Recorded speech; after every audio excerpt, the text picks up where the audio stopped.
आजच्या ह्या प्रेस कॉन्फरन्सचं महत्त्वाचं कारण म्हणजे की आगामी लोकसभा विधानसभा विशेषतः लोकसभा निवडणुकीच्या पार्श्वभूमीवरती भाजपा विरोधात मोदींना विरोध करण्यासाठी म्हणून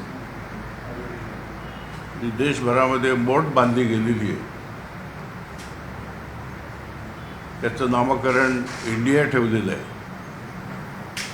पाटण्यामध्ये बँगलोरमध्ये झाल्यानंतर आज मुंबईमध्ये उद्धव ठाकरे त्याचं पोस्ट करत आहेत. हे सगळे मिळून 26 पक्ष आहेत. त्या पक्षामधले 17 पक्ष तर आपलं पारिवारिक पक्ष म्हणून जडणघडण करतायत. या पक्षामधले सगळ्यात महत्त्वाचं म्हणजे उद्धव ठाकरे स्वागत करणार आहेत. मेहबूबा मुफ्ती, फारुख अब्दुल्ला, लालू प्रसाद म्हणजे ज्या हिंदुत्वासाठी बाळासाहेबांनी शिवसेना उभी केली, हिंदुत्वाचा विचार घेऊन पुढे जाऊ लागली. आज काँग्रेसच्या ताटाखालचं मांजर होण्याचं काम उद्धव ठाकरेच्या ह्या कृतीतून संपूर्ण महाराष्ट्राला दिसणार आहे. सावरकरांची विषारी अशी टीका, माफीवीर म्हणून संभावना करणं आणि त्याला कुठलाही जाब न विचारता भारत जोडो आंदोलनामध्ये त्यांचं स्वागत करायला, गळा भेट करायला आदित्यने जाणं, हा किती विरोधाभास आहे. आणि त्याचं हे दुर्दैवी चित्र आता उद्याच्या 31 आणि 1 तारखेच्या या इंडियाच्या कॉन्फरन्समध्ये सगळ्यांना घडणार आहे.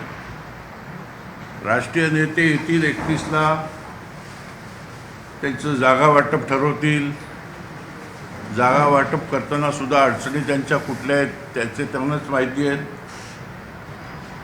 विशेषतः पश्चिम बंगालमध्ये ज्या मार्क्सवादी कम्युनिस्ट पक्षाचं सरकार त्या ठिकाणी उधळून लावून तृणमूल काँग्रेसचं सरकार स्थापन केलं ममता बॅनर्जींनी, तोही पक्ष ह्या इंडियामध्ये आहे. विरोधाभास भरपूर आहे याच्यामध्ये.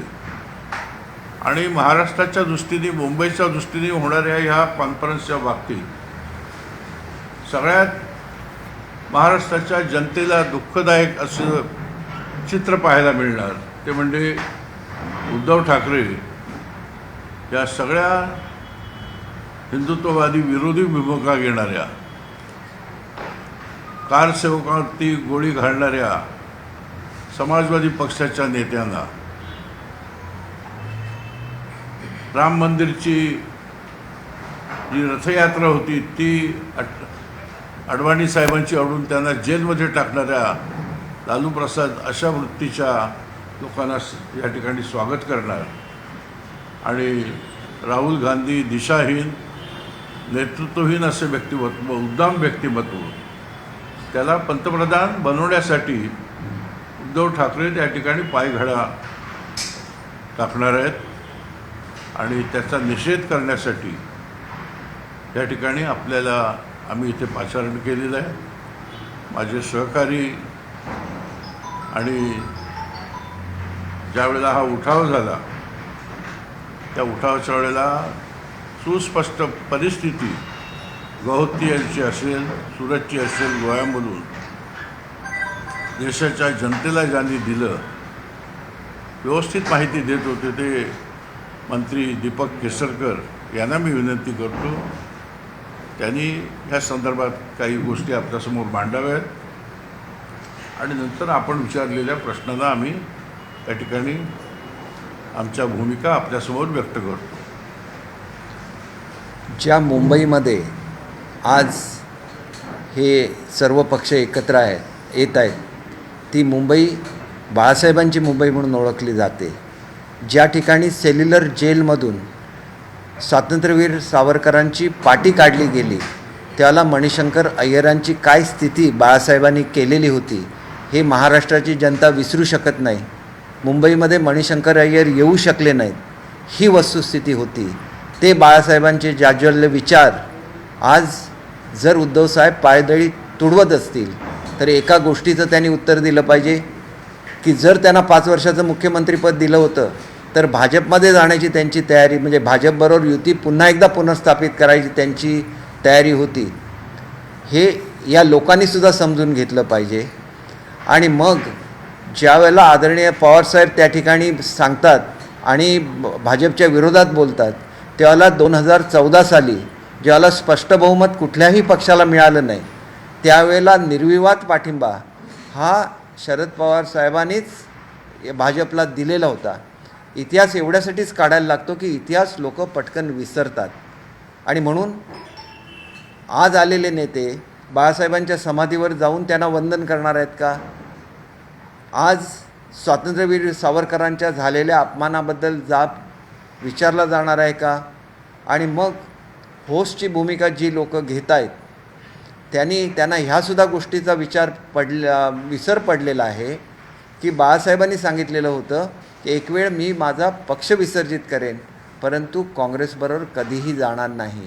या बाळासाहेबांचे विचार ज्यांनी पायधुळी त्या ठिकाणी तुडवलेले आहेत की मला एकदा पंतप्रधान करा एका दिवसासाठी, मी 370 कलम हटवून दाखवेन असं म्हणणारे बाळासाहेब होते. आज 370 कलमावर चर्चा करण्याची यांची हिंमत आहे का, हा प्रश्न आहे. आणि त्याच्यापेक्षा फार मोठं जे कालच्या प्रेसमध्ये सांगितलं गेलं की आमचा पक्ष बलवान झाला की अरुणाचलमधून चीन मागे हटेल. चीनला मागे हटवण्या एवढी मोठी मिलिटरी पॉवर ही आदरणीय मोदी साहेबांनी तयार केली. आज सीमेवर जाणारे रस्ते तयार झाले, आज सीमेवर जाणारी रेल्वे तयार झाली आहे आणि म्हणून चीनने धडकी भारताची घेतलेली आहे. आज पाकिस्तानला नोव्हेअर करून ठेवलेलं आहे. आज पाकिस्तानची जनता म्हणते की भारताचे पंतप्रधान आपल्या जनतेला अन्न देऊ शकतात जे पाकिस्तान देऊ शकत नाही. ही भारताची ख्याती का झाली? आज जगातले सगळे देश हे भारतामध्ये गुंतवणूक करायला तयार आहेत की उद्या लोकांना रोजगार मिळणार आहेत, एवढ्या मोठ्या प्रमाणामध्ये गुंतवणूक भारतामध्ये येणार आहे आणि मग आपल्याबरोबर कोणच राहणार नाही. म्हणून तुम्हाला आज बेरोजगारी आठवली का? ज्या वेळेला मोदी साहेबांनी इंधनाचे दर कमी करायचे ठरवले आणि केंद्राने आपला कर कमी केला, त्याला राज्यांना आवाहन केलं होतं की तुम्हीसुद्धा तुमचे कर कमी करा. त्याला उद्धव ठाकरे मुख्यमंत्री होते. 1 रुपयाचा सुद्धा कर हा गॅसवरचा, पेट्रोलवरचा, डिझेलवरचा कमी करण्यात आलेला नव्हता. आमचं सरकार आल्यानंतर आम्ही ते कमी केला आणि आता गॅसच्या किमती कमी केल्यानंतर तुम्हाला घाबरून गॅसच्या किमती कमी केल्या. हे हास्यास्पद विधान आहे. अरुणाचलमधून आम्ही चीनला मागे खेचू शकतो, हे तुमचं हास्यास्पद विधान आहे. कालपर्यंत ज्या भारतामध्ये शस्त्रास्त्र तयार होत नव्हती, आज मेक इन इंडियाच्या चळवळीखाली भारत स्वयंपूर्ण बनत चाललेला आहे. जगभरातली लोक आज शस्त्रास्त्राची खरेदी करायची असेल तर भारताकडे बघतात, गुंतवणूक करायची असेल भारताकडे बघतात. आज जी प्रगती भारताची चाललेली आहे, तुम्हीच एकीकडे एक म्हणता की प्रगती ब्रिटिशांनीसुद्धा केली, हे म्हणताना तुम्हाला लाज नाही वाटत? या ब्रिटिशांनी भारताची लूट केली. एका काळी पर कॅपिटा इन्कममध्ये जगामध्ये पहिला असलेला भारत हा जगामध्ये कुठल्या क्रमांकाला गेला होता याचा विचार करा. आज GDPमध्ये 9व्या क्रमांकावरून भारत 5व्या क्रमांकावर झेप घेतो. त्याला तुम्हाला देशाबद्दल अभिमान नाही वाटत? तुम्हाला फक्त स्वतःचा स्वार्थ आठवतो का? आणि हे नाव तरी का घेतलं आहे? UP हे नाव होतं तुमचं आणि UPA म्हणजे भ्रष्टाचार. अण्णा हजारेंनी एवढं मोठं आंदोलन तुमच्याविरुद्ध उभं केलं आणि त्या आंदोलनामुळे भारतामधली सत्ता बदलली आणि एका आशेने मोदी साहेबांना त्या ठिकाणी पंतप्रधान बनवलं. भारताची वाटचाल एका विशिष्ट दिशेने व्हायला लागली, प्रगतीकडे व्हायला लागली. सर्वसामान्य मनुष्य ज्याला सुखी व्हायला लागला त्यावेळेला तुम्हाला लोकशाही आठवते? लोकशाही भारतामध्ये आहे म्हणून तर एवढ्या राज्यांमध्ये तुमची सरकार येऊ शकली. लोकशाही तर भारतामध्ये आहे, लोकशाही हा भारताचा आत्मा आहे, परंतु त्याचा वापर तुम्हाला भ्रष्टाचारी लोकांना करता येणार नाही. भ्रष्टाचाराच्या विरोधात मोहीम केली की ती लोकशाहीच्या विरोधात मोहीम आहे असं तुम्हाला म्हणता येणार नाही. आणि म्हणून एक गोष्ट लक्षात घेतली पाहिजे की प्रत्येकाने विचार केला पाहिजे की ह्यांनी UPAवरून इंडिया का झालं. भारताने तुम्हाला कधीही ॲक्सेप्ट केलेलं नाही आहे. भारताच्या जनतेने कधीही तुम्हाला ॲक्सेप्ट केलेलं नाही आहे. भारताची संस्कृती तुम्हाला मान्य नाही. काश्मीर हे भारताचा भाग आहे आणि त्याच्यासाठी 370 कलम हटवलं गेलं पाहिजे हे तुम्हाला मान्य नाही आहे. आणि म्हणून राजकारण हे आयडियॉलॉजीवर चालतं. पक्ष हे आयडियॉलॉजीवर चालतात. अमेरिकेमध्ये 2च पक्ष आहेत, परंतु त्या पक्षाच्या इलेक्शन होतात की कोण तुमचा राष्ट्रपती पदाचा उमेदवार असणार म्हणून. इथं अजून पंतप्रधान कोण आहे हे सुद्धा तुम्हाला माहिती नाही. सकाळी एक जण ट्विट करतो राहुल गांधीबद्दल, दुपारी दुसरं ट्विट येतं अरविंद केजरीवालबद्दल, केजरीवाल साहेबांच्याबद्दल, तिसरं ट्विट येणार नितीशजींबद्दल.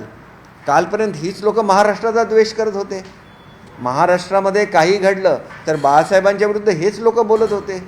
त्याच महाराष्ट्राचा स्वाभिमान ज्या बाळासाहेबांनी जागृत केला, त्या बाळासाहेबांच्या मुंबईमध्ये जी लाचारी आज चाललेली आहे, ही लाचारी आम्हाला त्यावेळेला मान्य नव्हती, 1 वर्षापूर्वी मान्य नव्हती.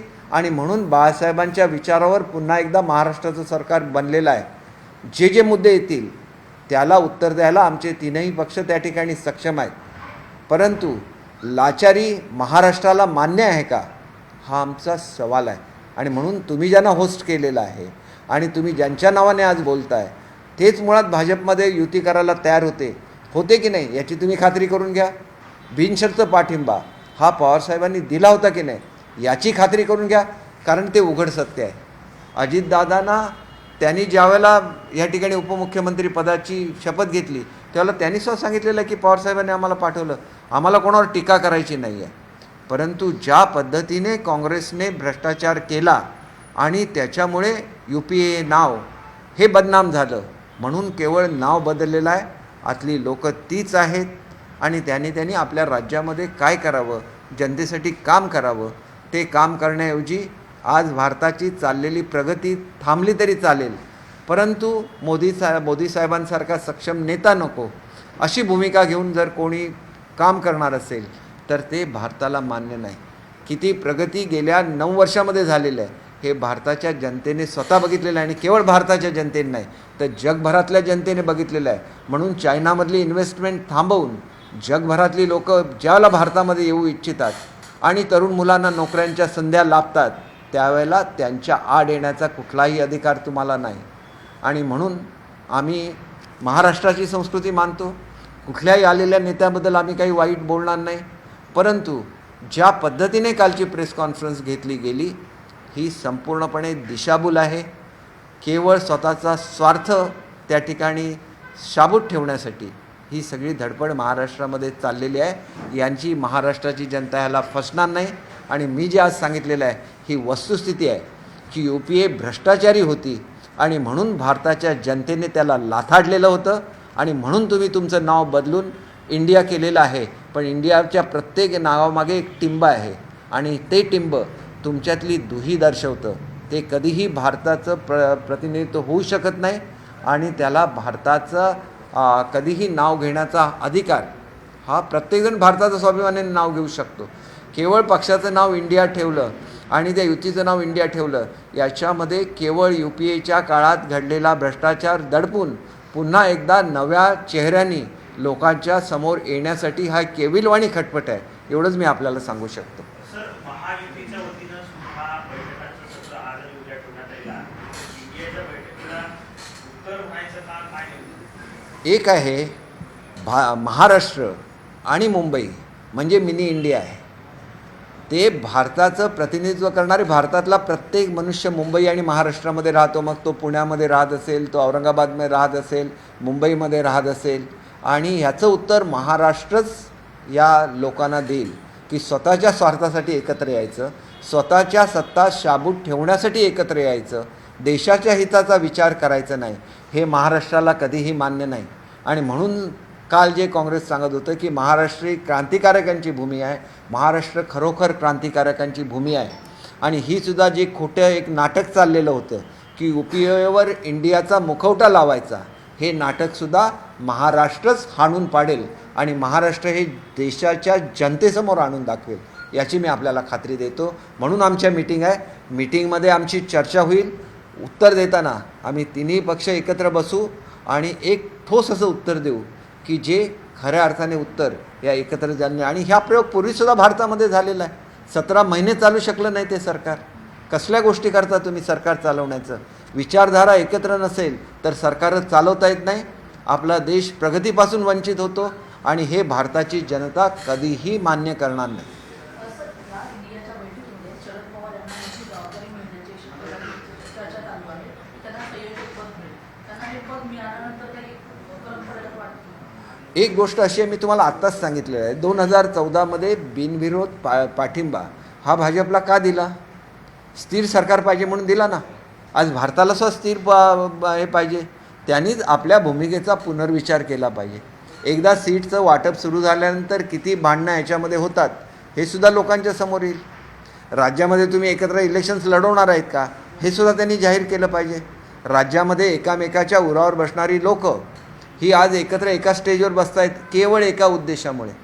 भारताची प्रगती चाललेली आहे. एवढी प्रगती जर अशीच चालू राहिली तर उद्या इतर पक्षांचं अस्तित्व भारतामध्ये राहणार नाही. या भीतीपोटी सगळी लोकं आलेली आहेत. प्रत्येकाला स्वतःच्या अस्तित्वाची काळजी आहे. स्वतःच्या राज्यामधल्या असलेल्या अस्तित्वाच्या काळजीपोटी देशाचं हित हे पणाला लावायची त्यांनी तयारी केलेली आहे. त्याच्यामुळे एकच प्रश्नाचं तुम्ही उत्तर द्या, UPA का बंद केली?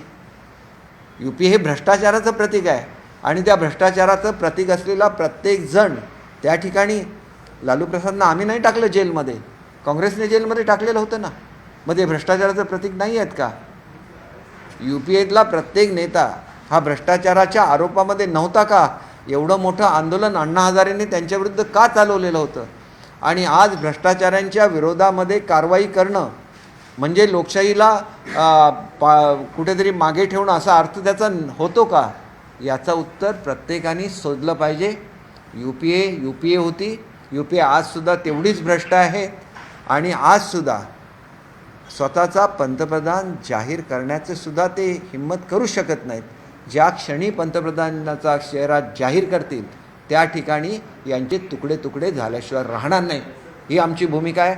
आजची भूमिका ही महाराष्ट्राची भूमिका, आमच्या राज्याची भूमिका, आमचं असलेलं बाळासाहेबांच्या विचाराशी असलेली आमची बांधिलकी आणि आमची युती ही NDAपेक्षा जुनी आहे. भारतातली झालेली ती पहिली युती आहे आणि ती बाळासाहेबांनी केलेली युती आहे. हिंदुत्वाच्या विचारावर केलेली युती आहे. ही युती महाराष्ट्रामध्ये तर अखंड राहणारच, पण हिंदुत्वाचा संदेश घेऊन संपूर्ण राष्ट्र एकत्र ठेवणार याची मी आपल्याला खात्री देतो. तुम्ही सांगता भ्रष्टाचारासंदर्भात पवारसाहेब काल सुद्धा म्हणाले की जर भ्रष्टाचाराचा आरोप करत असाल तर चौकशी करा. तुमच्याकडे सगळ्या काही यंत्रणा आहेत तर चौकशी करा. चौकशी करायची त्यांना आता आठवलं हे बरं झालं. ते ज्याला सत्तेवर होते त्याला त्यांनी का नाही चौकशी केली? चांगलं आहे, आम्ही अवश्य करू. आम्ही असं करणार नाही की मंत्री तुरुंगात आहे आणि तरी तो मंत्रिपदावर आहे. हे भारतामध्ये कधीही घडलेलं नाही आहे. जे उद्धव ठाकरेंनी करून दाखवलं महाराष्ट्रामध्ये, भारताच्या इतिहासामध्ये असे कधी घडलेलं नाही आहे की मंत्री तुरुंगात आहे परंतु मंत्रिपदावर कायम आहे. हे करणार आहे असं नेतृत्व असू शकत नाही. ही महाराष्ट्राची परंपरा कधी नव्हती, भारताची परंपरा कधी नव्हती. भ्रष्टाचारांना पाठीशी घालणं आणि आमच्या नावाशी भ्रष्टाचार हा जोडलेला आहे म्हणून स्वतःचं नाव बदलणं याच्यासारखं दुसरं पाप काही नाही. खुलेपणाने या UPA म्हणून लोकांना सगळा तुमचा इतिहास आठवेल आणि लोकांना आठवेल की काय काय केलं तुम्ही, कशा रीतीने देशाला लुटलेलं होतं काँग्रेसने, याची पुन्हा एकदा आठवण होईल. आणि म्हणून महात्मा गांधींनी सांगितलं होतं, महात्मा गांधींनी सुद्धा ज्या चले जावची घोषणा केली होती, त्या ऑगस्ट क्रांती मैदानसुद्धा मुंबईमध्ये आहे. त्यांनी सांगितलेलं होतं की एकदा स्वातंत्र्य मिळालं की काँग्रेस बरखास्त करा, कारण पुढे येऊन ही लोक काय करणार आहेत, भ्रष्टाचारांनी देश कसा लुटणार आहेत हे महात्मा गांधींना माहिती होतं. म्हणून त्यावेळेला जे त्यांनी सांगितलेलं होतं ते खऱ्या अर्थाने आज पूर्ण होत होतं. ते कुठेतरी थांबवण्यासाठी काँग्रेसने या इतर लोकांची मदत घेतलेली आहे आणि म्हणून याला देशाच्या जनतेने भुलता कामा नये एवढंच मला सांगायचं.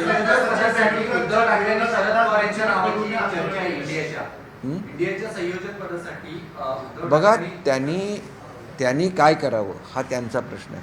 माझा प्रश्न एवढाच आहे की UPA जर भ्रष्ट होतं आणि ते UPAला लोकांनी विसरावं आणि तुम्हाला संधी द्यावी याच्यासाठी केलेलं हे केवळ नाटक आहे. कुठल्याही रिजनल पार्टीला तुम्ही कधीही मान दिलेला नव्हता. त्या काळामध्ये काँग्रेसने रिजनल पार्टीचा अपमान केला म्हणून साऊथ इंडियामध्ये प्रत्येक ठिकाणी रिजनल पार्टीज उभ्या राहिल्या, कारण काँग्रेसने त्यांचा अपमान केला होता. आम्ही नाही तो अपमान केला.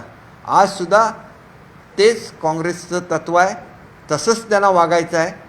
केवळ आपण एवढे दुर्बळ झालेलो आहोत की एकट्याच्या जीवावर आपण मोदी साहेबांशी आणि भाजपशी आणि त्यांच्या मित्रपक्षाशी लढा देऊ शकत नाही. म्हणून काँग्रेसने हा सहारा घेतलेला आहे. आज एकच राष्ट्रीय पक्ष सर्वत्र आहे. आणि तुम्ही जर मला पवारसाहेबांच्याबद्दल सांगत असाल तर त्या ठिकाणी नागालँडमध्ये काय आहे? नागालँडमध्ये त्यांनी भाजपच्या सरकारला पाठिंबा दिलेला आहे. त्याच्यामुळे मला काय त्यांच्यावर, ते ज्येष्ठ नेते आहेत, त्यांना एखादं चांगलं मत मिळालं आम्ही त्यांचं अभिनंदन करू, पण त्याने भारताची जनता फसणार नाही, महाराष्ट्राची जनता फसणार नाही, एवढं आम्हाला अत्यंत ठामपणे सांगायचं आहे. म्हणून काल जे बोललं गेलं तेवढा पुढचं आम्ही उत्तर दिलेलं आहे. सगळ्यांचं आम्ही स्वागत करतो, महाराष्ट्राची ती परंपरा आहे. पण तुम्ही ज्यावेळेला महाराष्ट्रामध्ये काही बोलाल त्यावेळेला त्याचं उत्तर द्यायला महाराष्ट्राचं सरकार आणि आमचे पक्ष सक्षम आहेत. आणि आम्ही ती एकत्र प्रेस कॉन्फरन्स घेऊ आणि प्रत्येक गोष्टीचं उत्तर देऊ. निदान आताचा एका प्रश्नाचं उत्तर त्यांनी तरी शोधून काढावं की खरोखर जर 5 वर्षाचं मुख्यमंत्रीपद दिलं असतं तर उद्धव ठाकरे भाजपबरोबर राहिले असते की नाही, याचं ह्या देशातून आलेल्या नेत्यांनी याचं उत्तर शोधलं पाहिजे. पवारसाहेबांनी का बिनशर्त पाठिंबा दिला होता भाजपला, याचं उत्तर शोधलं पाहिजे. आणि नंतर महाराष्ट्राच्या भूमीमध्ये येऊन हे सगळं बोललं पाहिजे. महाराष्ट्राची भूमी क्रांतिकारकांची भूमी आहे. म्हणूनच या महाराष्ट्राच्या भूमीमधून तुम्ही UPAचं नाव का बदललं आणि UPA भ्रष्टाचारासाठी लोकांनी त्यांना हाकललं होतं की नाही भारतामधून, याचं उत्तरसुद्धा या आघाडीच्या नेत्यांनी दिलं सर, एक प्रश्न असा आहे की बॅनर्स लागलेले आहेत, बाळासाहेब ठाकरेंचा फोटो आहे आणि त्या फोटोवर लिहिलेलं जसं आता गौरव बोलले की माझ्या शिवसेनेची काँग्रेस होऊ देत आहे.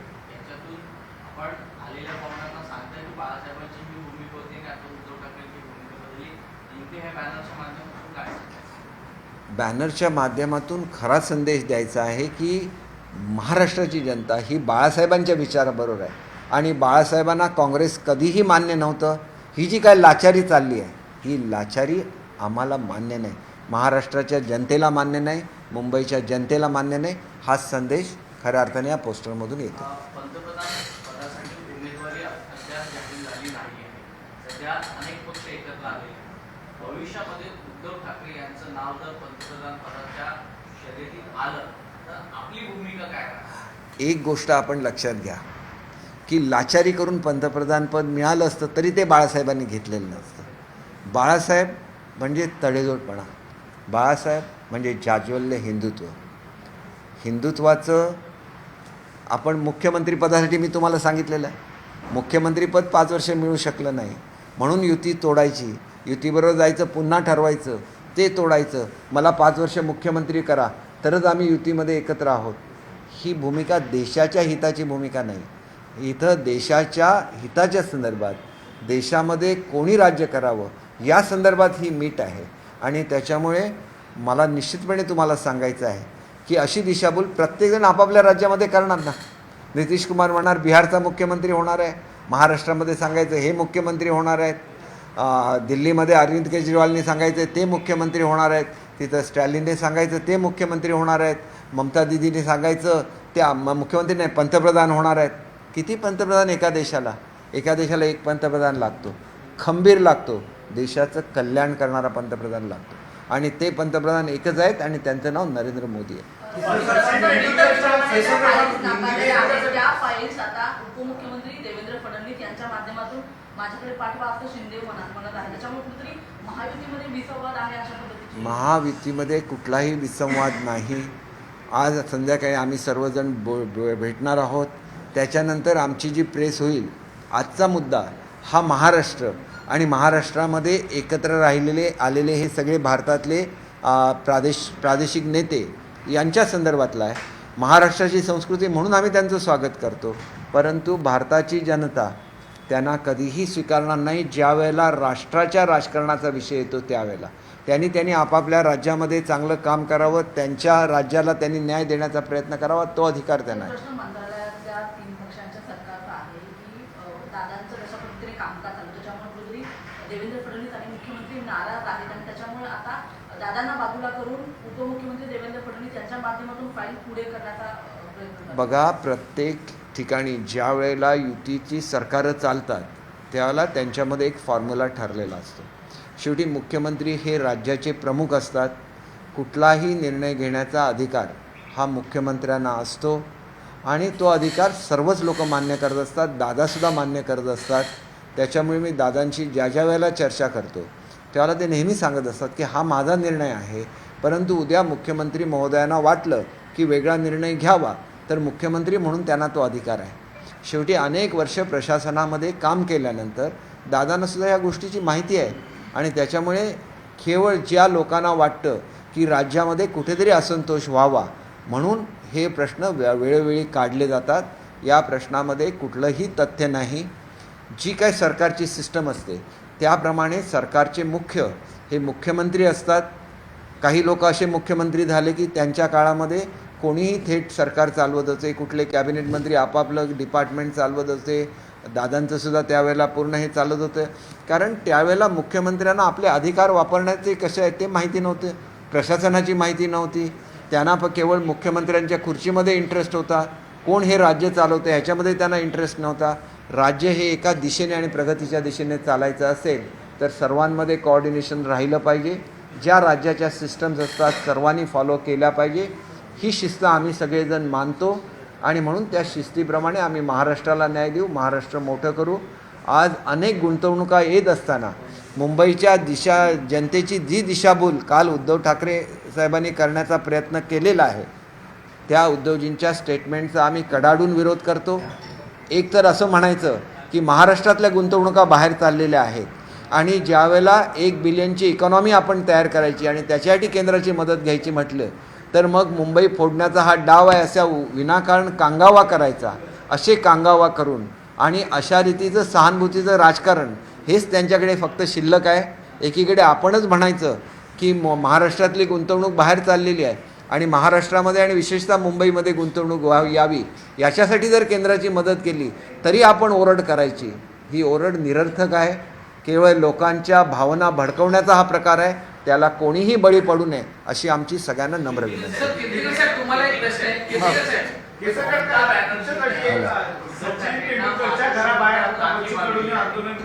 ममता बॅनर्जींनी उद्धव ठाकरेंना मातोश्रीवर जाऊन राखी बांधली. हे नवबंधन, नवी बहीण कसं बघायचं? आज तुम्हाला खास करून आम्ही दोघेजण एकत्र यावं तुमच्यासमोर एवढ्यासाठी ठरवलं की शिवसेनेची मूळ शिवसेना जी आहे बाळासाहेबांनी स्थापन केलेली त्याच्यामध्ये असणारं हिंदुत्व, मराठी माणसांचं सर्वांगीण विकास आणि आक्रमकता या सगळ्या गोष्टी एकत्र झाल्यामुळे आणि ह्या सगळ्या दूर चालल्यामुळे 1 वर्षापूर्वी तो उठाव झाला आणि त्या उठावाला फोके म्हटलं गेलं. उठावाला रेडे, गद्दार, ईडी.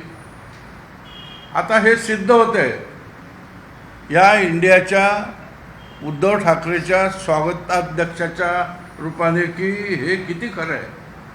हे महाराष्ट्रासमोर अधोरेखित जावावं म्हणून आम्ही तुमच्यासमोर आलो आज. हे सांगून कारण अनेक अन्याय झाले, पुष्कळ आमचं दिशाभूल केली गेली महाराष्ट्राची. पण प्रत्यक्ष उद्धव ठाकरे ही शिवसेना घेऊन कुठे चाललेत मी रिपीट करत नाही. म्हणजे ज्या काँग्रेसच्या ताटाखालचं मांजर म्हणून ज्या काँग्रेस विरहित मी माझी शिवसेना चालवेल, कधी मी काँग्रेस होऊन देणार नाही म्हणणाऱ्या बाळासाहेबांचा शिवसेनेचा विचार पायदळी तुडवला. हा सगळा महाराष्ट्राला कळला पाहिजे. ज्या लालू प्रसादनी त्या ठिकाणी चारा घोटाळा केला, जंगलराज केलं, ज्यांनी अटल रामरथ अडवला अडवाणींचा, त्याला जेलमध्ये टाकलं, ज्यांनी शरीफ नदीवरती त्या समाजवादी पक्षाच्या मुख्यमंत्र्यांनी गोळ्या झाडल्या कारसेवकांवरती, हे अधोरेखित झालं पाहिजे. 370 कलमांचा फायदा घेऊन मेहबूबा मुफ्ती, तिचा PDP आणि नॅशनल कॉन्फरन्स हे जे काय फायदे उचलत होते त्यांचं स्वागत करतायत उद्धव.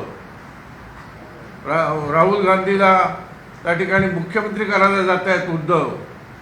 हे पुन्हा अधोरेखित झालं पाहिजे. आणि म्हणून घाईघाईने आम्ही याच्यासाठी आलो. बाकी ते काय चर्चा करतील, पंतप्रधानांचा उमेदवार कोण असेल, त्यांच्यामध्ये तुम्हाला माहिती आहे की एकंदर 26 पक्ष आहेत.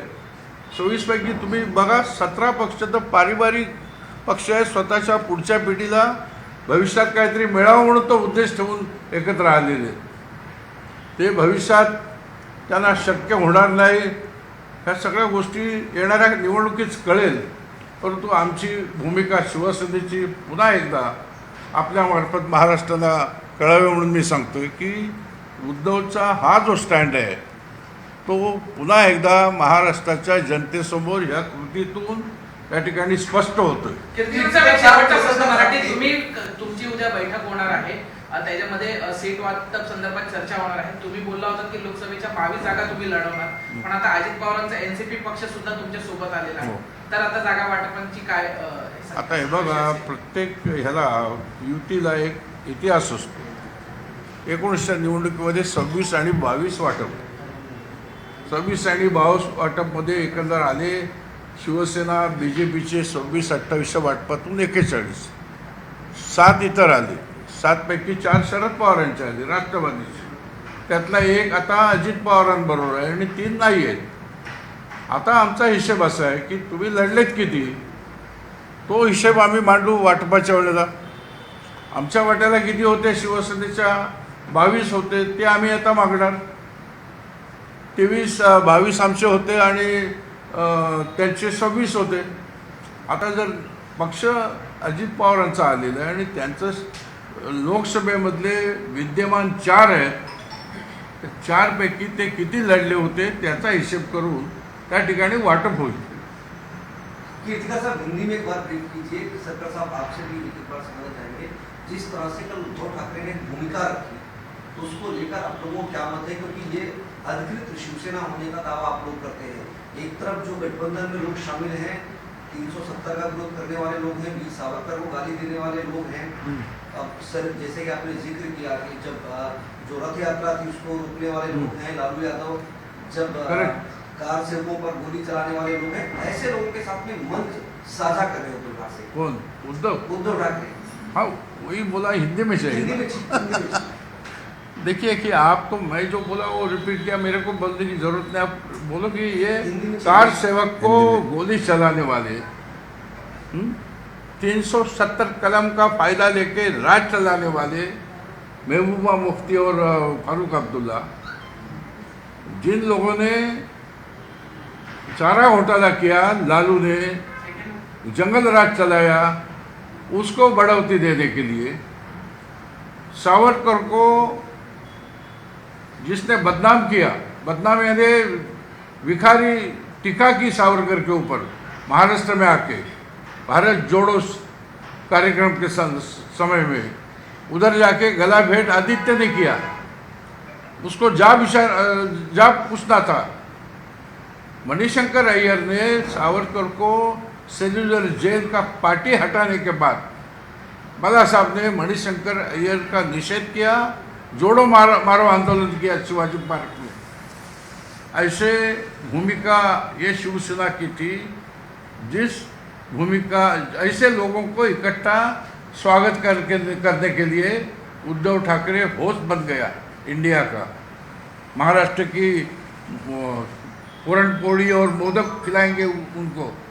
ये क्या है, ये महाराष्ट्र की जनता शिवसेना जानेगी. मैं स्थापना से लेके आज तक, मेरी उम्र 78 है, 57 बरस हो गया मेरा शिवसेना में काल. 57 में से 45 ईयर्स में बाला साहब ठाकरे के नेतृत्व में काम करने वाला मैं. 11 बरस उद्धव जी के साथ, यानी उनका नेतृत्व था. अभी 1 बरस हो गया एकनाथ शिंदे के साथ. लेकिन मैं किसी को बुलाया नहीं, मैं आया तो आप आओ इस शिवसेना में. लेकिन भारी संख्या में लोग, ये जो इंडिया का मामला कल परसों हो जाएगा 31 और 1 को, तो ये समझदारी सारी महाराष्ट्र को समझ जाए, सारी महाराष्ट्र समझेंगे, कार्यकर्ता समझेंगे कि ये क्या मेरा नेता की स्थिति है. जो नेता मेरे बाला साहब ठाकरे के विचार के खिलाफ कैसे जा रहा है, तो ये इसका बहुत नतीजा हो जाएगा इस 31 और 1 का जो इंडिया का कॉन्फ्रेंस के माध्यम से। नहीं, ये बात कही जाती है कि शिवसेना का कांग्रेस नहीं होने देंगे, लेकिन उसी कांग्रेस के साथ में उद्धव ठाकरे नजर आते हैं और जिस तरह की भाषा, जिस तरह की बात रखते हैं, उसको किस तरह से देखते हैं? उसके पीछे क्या लाचारी लगती है आपको? आपको लगता है सब लाचार है, कोई पद चाहिए, या फिर बीजेपी से कोई नफरत है इसलिए जा रहे हैं? बीजेपी की नफरत बनाने के लिए काम जो है, ये तो जो है उद्धव छोड़ के बाकी सब पार्टी ये नफरत वाली पार्टी है। बीजेपी की नफरत, नरेंद्र मोदी की नफरत, वही उनका एजेंडा है। उसको शामिल हो गया उद्धव ठाकरे, शिवसेना पूरी लेके गया है। इसके लिए हम लोग बेचैन है, इसलिए परेशान है हम लोग, इसलिए आज आपके सामने हम लोग आए आपको बताने के लिए। केसरकर सर, आपसे जानना चाहेंगे, जिस तरह से उद्धव ठाकरे ने कहा कि मोदी की जो नीति है वो देश में तानाशाही लाने वाली है और उनके पास एक ही पीएम चेहरा है, हमारे पास तो बहुत सारे चेहरे हैं, आपका क्या कहना है? देखिए, यही उद्धव ठाकरे जिनको अगर 5 साल का मुख्यमंत्री पद मिल जाता तो वो मोदी साहब को अच्छा बोलने के लिए तैयार थे। मोदी साहब को मिल के आए हुए थे, उनको बोल के आए थे कि महाराष्ट्र की जनता ने युति को मत दिया है, मतलब सेना बीजेपी अलायंस को मत दिया है, और उस जनता का जो कौल है उसको स्वीकार करके यहाँ उन्होंने जो आघाड़ी बनाई थी उसको वो बर्खास्त कर देंगे। उनकी ये मनीषा पूरी नहीं हुई कि उनको 5 साल तक मुख्यमंत्री बनना था और इसीलिए वो आज लाचार हो गए हैं, कांग्रेस के सामने लाचार हो गए हैं। जो तत्व बाला साहब के थे उन्होंने पूरी तरह से छोड़ दिए हैं। बाला साहब बोलते थे कि मुझे 1 साल से 1 दिन के लिए पंतप्रधान बनाइए, मैं 370 कलम बर्खास्त कर दूंगा, हिंदुस्तान को अखंड रखूंगा, और ये उनकी विचारधारा है। और आज आप उन लोगों के साथ बैठ रहे हैं जिनको 370 जो धारा है उसको वापस लाना है, तो आप सब छोड़ के उनके साथ लाचार हो गए। और दूसरा, ये जो लोग आए हुए हैं, ये तो पहले उनको यूपीए बोला जाता था, उन्होंने कितना भ्रष्टाचार किया था आज भी भारत की जनता जानती है। जनता ये भूले इसलिए यूपीए का नाम इंडिया कर दिया है। लेकिन यही पुरानी कांग्रेस है जिसने भ्रष्टाचार से पूरे देश को लूटा था, और वही इंडिया के आड़ में वही फिर से वो करना चाहते हैं, इसीलिए यूपीए का नाम इंडिया बना दिया। नाम बदलने से आदमी नहीं बदलता, आदमी तो वही है, भ्रष्टाचार करने वाले यही है। और उस भ्रष्टाचार के खिलाफ मोदी साहब को जिताया था भारत की जनता ने, और अगर वो भ्रष्टाचार के खिलाफ कदम उठाते हैं तो उसको आप डेमोक्रेसी की हत्या बोलते हैं। भ्रष्टाचार जिन्होंने किया है वही लोग जेल में जाएंगे। महाराष्ट्र एक ऐसे यूनिक एग्जाम्पल हो गया था कि जिसमें मंत्री जेल में थे फिर भी वो मंत्री पद पे कायम थे। यही नीति रहती है कांग्रेस की, यही नीति उनकी है, इसीलिए यूपीए का नाम बदनाम हो गया तो हमको लोग स्वीकार नहीं करेंगे। उनको पहले का वो याद आ जाएगा, भ्रष्टाचार का युग, जिसको ख़त्म करने के लिए इस महाराष्ट्र के भूमि ने ही पहला कदम उठाया था। महाराष्ट्र के अन्ना हजारे जाके बैठे थे दिल्ली में और उन्होंने यूपीए को नीचे उतारा, और वहाँ पे जब मोदी साहब आ गए तो पूरी एक भारतवर्ष की प्रगति का वो कालखंड आ गया।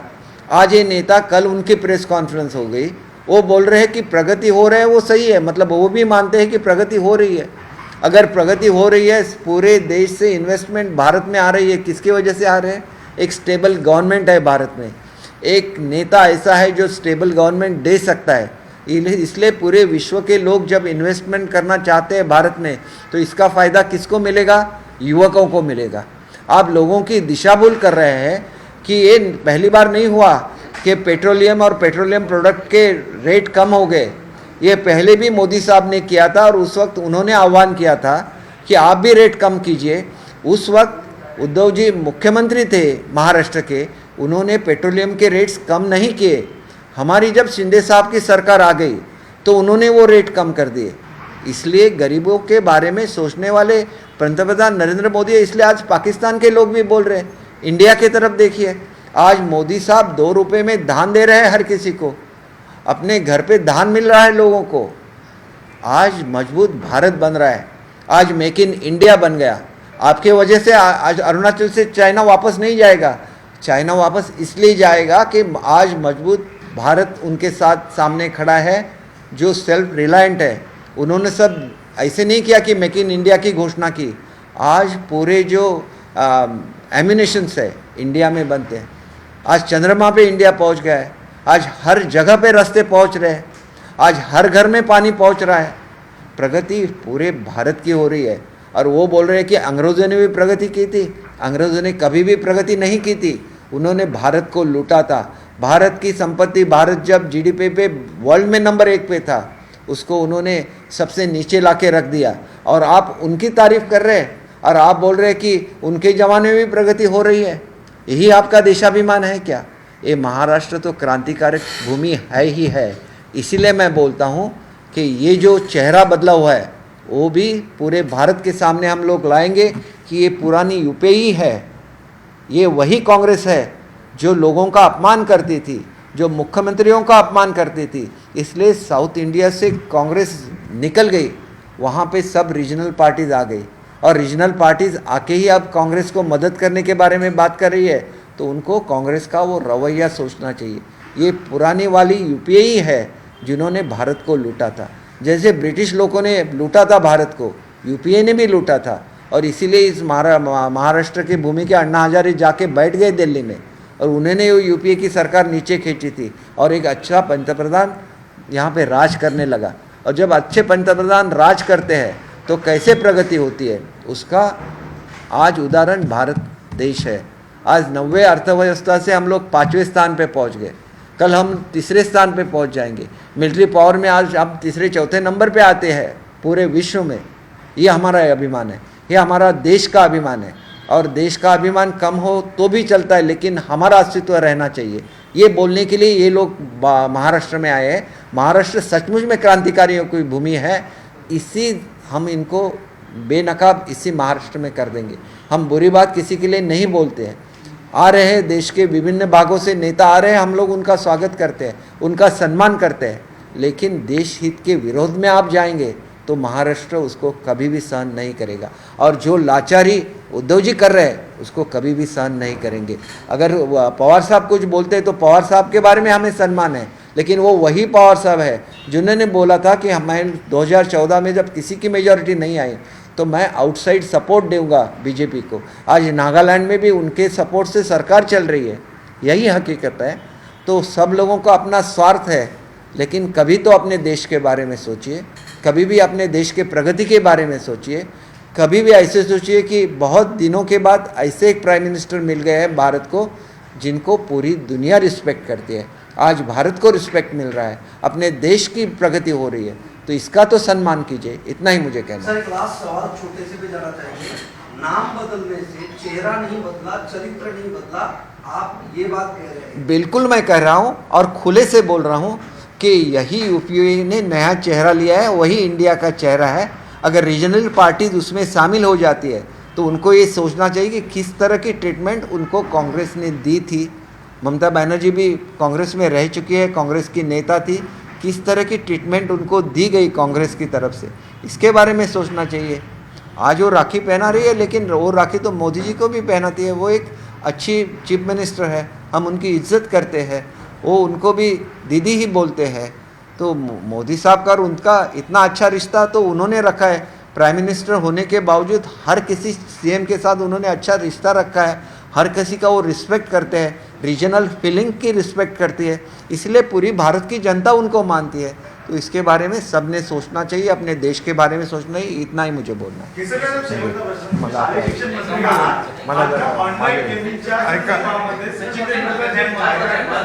हाँ, ऑनलाईन गेमिंगच्या संदर्भात सचिन तेंडुलकर जाहिरात करतात, यासाठी बच्चू कडू खूप आक्रमक झालेले आहेत। आज सचिन तेंडुलकरच्या घराच्या बाहर प्रोटेस्ट किया, बच्चू कडू उनके समर्थन आंदोलन करण्यात आलं। एक गोष्ट आपण लक्षात घेतली पाहिजे की सचिन तेंडुलकरांच्याबद्दल सर्वांना रिस्पेक्ट आहे।